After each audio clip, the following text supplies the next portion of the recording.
প্রিয়জনদের সঙ্গে ঈদ করে ট্রেনে রাজধানীতে ফিরছেন মানুষ। ফিরতি পথে শিডিউল বিপর্যয় না থাকায় অনেকটা স্বচ্ছন্দেই ঢাকা ফিরছেন তারা। অনেকে এখন ছুটি পাওয়ায় ট্রেনে করে গ্রামের বাড়ি ও পর্যটন কেন্দ্রে ছুটছেন। আরও জানাচ্ছেন সৈকত সাদিক। টিকিটের চাহিদা বিবেচনায় নিরাপদ ভ্রমণের জন্য ট্রেন পছন্দের শীর্ষে। পরিবার পরিজনের সাথে ঈদের আনন্দ কাটিয়ে রাজধানীতে ফিরছেন মানুষ। এখনও ছুটি শেষ হয়নি। ঝামেলাহীনভাবে ফেরার জন্য অনেকে আগেই আসছেন ঢাকায়। স্বস্তি নিয়ে ফিরতে পারায় খুশি ট্রেনের যাত্রীরা। আলহামদুলিল্লাহ ভালোই, ফ্যামিলির সাথে ঈদ করতে গেছিলাম। আমি তো ঢাকা থাকি, তো পরিবার পরিজন নিয়ে মজা করে ঈদটা করে আসলাম। বাসে গেলে যানজট, ট্রেনে অনেক সময় যে হয় না তা না, ট্রেনও জার্নিতেও প্রবলেম হয়, বাট সেটা কম। বাট আলহামদুলিল্লাহ আমরা সুন্দরভাবে ঢাকায় আসছি, ঠিক মতো গিয়েছি এবং ঠিক মতো চলে আসতে পারছি।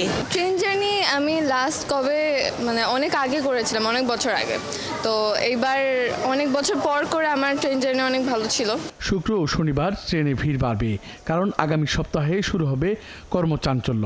কিছুদিন পর আবার নিত্যদিনের মতো ব্যস্ততা শুরু, তো সেই জন্য আবার ফিরে আসা।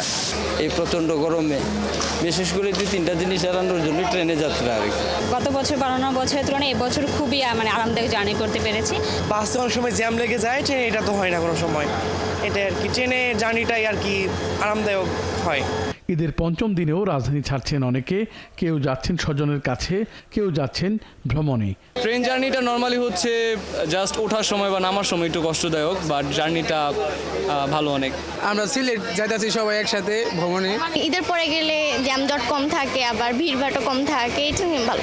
ঈদের পর ফ্যামিলি নিয়ে একটু রিল্যাক্সে যাওয়ার জন্য ঈদের পর যাচ্ছে। দেশের বাড়িতে গেলে সবাই একসাথে থাকলে তো এমনি মজা হয়। করোনার প্রকোপ বেড়ে যাওয়ায় ট্রেনে মাস্ক পরার নির্দেশনা থাকলেও সেটা তেমন মানা হচ্ছে না। যেহেতু পার্শ্ববর্তী দেশে অনেকটা প্রভাব পড়েছে, তো আমরা আগে থেকেই সচেতন হওয়া উচিত। তো সবার উচিত মাস্ক পরে জার্নিতে যাওয়া। মাস্ক বাচ্চাদের জন্য নিয়ে নিয়েছি, এখন তো গরম রেখেছি সাথে, পাবলিক প্লেস যখন বেশি হচ্ছে তখন আমরা ইউজ করছি। রেলওয়ে কর্তৃপক্ষ জানাচ্ছেন, ঈদে এবার ট্রেনের যাত্রা ছিল নিরাপদ ও ভোগান্তিমুক্ত। সৈকত সাদিক, ৭১, ঢাকা।